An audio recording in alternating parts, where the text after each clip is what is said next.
Enrique, te saludo esta mañana. ¿Cómo estás? Buenos días. Pedro, buenos días. Gusto saludarte de nuevo.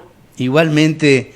Entiendo que se ha hablado del tema de la inversión con mucha insistencia y me encantaría que le hicieras un reporte a nuestro público en México y en los Estados Unidos. Pues sí, con mucha insistencia, yo creo que con mucho interés va a ser un tema recurrente, Pedro, en los próximos años, por todo lo que estamos viendo tanto en Estados Unidos como en México. Ahora me gustaría platicarte, hace 6 años se creó en Estados Unidos, todavía en la administración del presidente Obama, una agencia de promoción de inversión del gobierno americano que no tenían hasta hace 6 años. Y no tenían, pues por muchas razones, ¿no? Muchos podrían decir la inversión llegaba solita a los Estados Unidos, no había que promoverla, pero ante tanta competencia de otros países por atraer inversión, Estados Unidos, el presidente Obama en aquel entonces decide crear la Agencia de Promoción de Inversión Extranjera en Estados Unidos, que se llama Select USA. El presidente Donald Trump ahora decide continuar con eso. Y ellos, Pedro, algo muy interesante, que es lo que me gustaría más resaltar en esta transmisión, es todos los años, en el mes de junio, el presidente, a través de Select USA, junta a todo su gabinete y a través de todas sus embajadas en el mundo, digamos 120, 130 embajadas que Estados Unidos tiene en el mundo, atraen a los principales ejecutivos de las empresas más grandes del mundo. Es decir, el embajador de Estados Unidos en Francia tiene la responsabilidad de traer a una delegación de 20, 25, 30 ejecutivos franceses con la posibilidad de que inviertan en Estados Unidos o de que reinviertan. Muchos de ellos ya son inversionistas. Entonces, todos los años juntan a más de 3,000 ejecutivos de todas las empresas de todo el mundo a través de sus consulados y embajadas, y evidentemente se genera un ejercicio de competencia entre los embajadores norteamericanos a ver quién atrae más ejecutivos. La embajada de Estados Unidos en México ha hecho una labor fuerte en ese sentido. En los últimos años vinieron delegaciones de 20, 25 empresas mexicanas que ya eran inversionistas o que tuvieran el potencial de invertir en los Estados Unidos.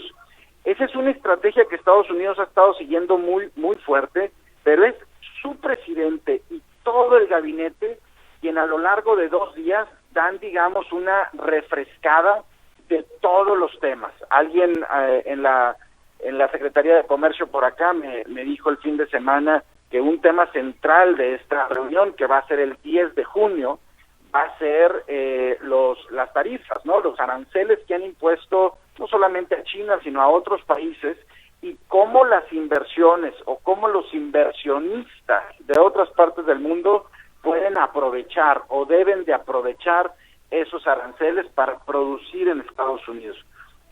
Entonces, muy interesante, Pedro, cómo pues incluso países como Estados Unidos empiezan a promover y a competir por atraer más inversión.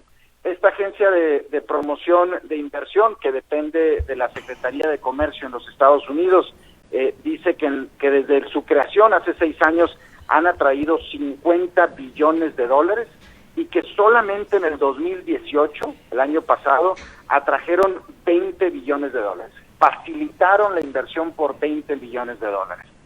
Son cifras importantes, pero hay que poner ojo en eso. México también compite con Estados Unidos.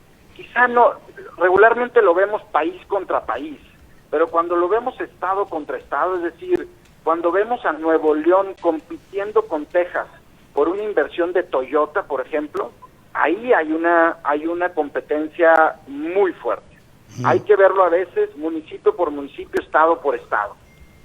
Fíjate que, Enrique, me haces pensar por estas cifras en el comparativo con el que pudiéramos estar haciendo, por ejemplo, vis a vis Estados Unidos-China, y este tipo de montos a veces los observamos en China anualmente, y pienso que está empezándose a hacer un gap que no sé hasta dónde toda esta guerra comercial que hoy se está sosteniendo entre Donald Trump y Xi Jinping, en el fondo, no tanto tenga que ver con el comercio, sino con el futuro de las inversiones, cuando los enormes, porque lana hay en todo el mundo de una manera brutal, el dinero que en el mundo, esa ola económica que está viendo en dónde invertir, creo que la partida hasta donde estamos viendo la película se la está ganando el gobierno chino al norteamericano, y esto pienso que pone a los Estados Unidos a trabajar horas extra. Antes las inversiones eran naturales, ¿no? Se daban.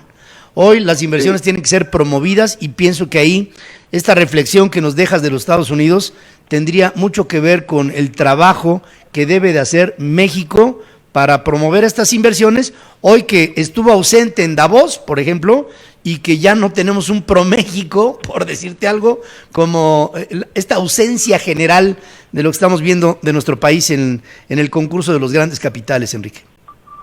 Es correcto, Pedro, y hay que recordar, como bien dices tú antes, las inversiones llegaban de manera natural, y porque hay diferentes tipos de inversiones, ¿no? Hay inversiones que van a atacar solamente al mercado interno, ¿no? Las de consumo, las grandes autoservicios, etcétera. Luego hay otras que van a invertir en los recursos naturales del país. Esas, pues mira, en países en los que hay hasta guerra, ¿no? En países árabes, etcétera, la inversión se da porque hay un recurso natural brutal, explotable, y que a pesar de los riesgos te da un rendimiento. Pero luego están las inversiones estratégicas que le llamamos, que es donde yo creo que Donald Trump está poniendo su ojo, que son las de las industrias futuras, el automotriz, el aeroespacial, los teléfonos celulares o inteligentes, los robots, las grandes computadoras. Ahí es donde está poniendo Donald Trump, y por supuesto China lo ha hecho en las últimas 2 décadas, y por eso lleva una gran ventaja en ese sentido.